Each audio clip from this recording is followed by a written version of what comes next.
Hi everybody, Mischa here with Word of the Day, and there it is, funambulism. What does this noun funambulism mean? Well, it means tightrope walking, literally. And then we also, of course, use it figuratively.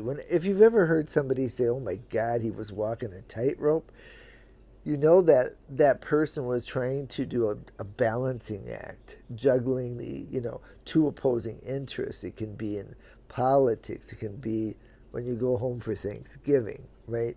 Where you are trying to keep things balanced and calm.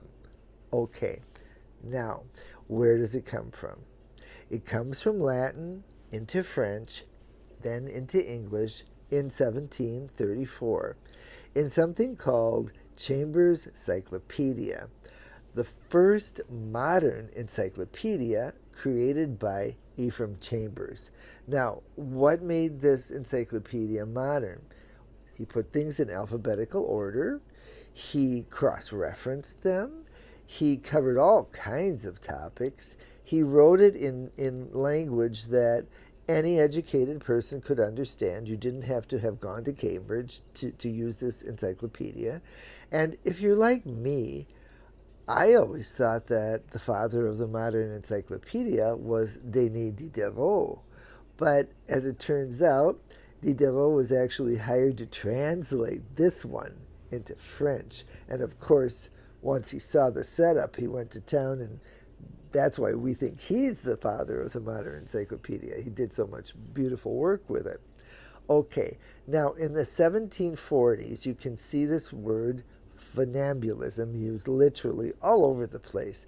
The London playhouses, for example, would send out notices for people to please come and see, let me quote, the astonishing feats of Mr. Connor in the noble art of funambulism. And about 100 years later, in 1840, we see it figuratively in books like French Revolution by Thomas Carlyle, in which he describes France teetering on the edge of the French Revolution this way. Again, I'm going to quote, "The funambulism of a nation on the edge of chaos." Sounds familiar, huh? Okay, so how do we use this word funambulism today? Oh, easy peasy. So for my first example, I'm going to go figurative, okay? And I'm going to talk about my favorite politician, Senator Bagawind. So when Senator Bagawind was having an open meeting and speaking to his constituents, he had a lot of trouble with the funambulism of balancing the interests of his constituents who were in front of him and his money, which was behind him in the form of the corporations. Okay. And my second example, which is personal and literal. In my neighborhood, we have a squirrel named Charlie. Charlie is loud and proud. You can hear him all the time chattering away, but he is an unbelievable funambulist.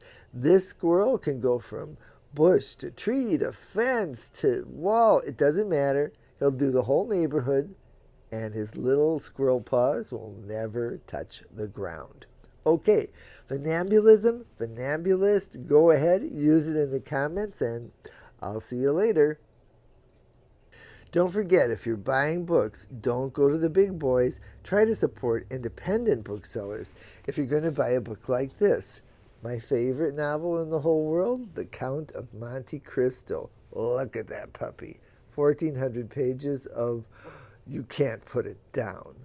Or suppose, while you're reading this book, you want to munch on something delicious. Maybe you want to get this one, salsa cooking. This, by the way, has the best gourmet recipe for pozole ever.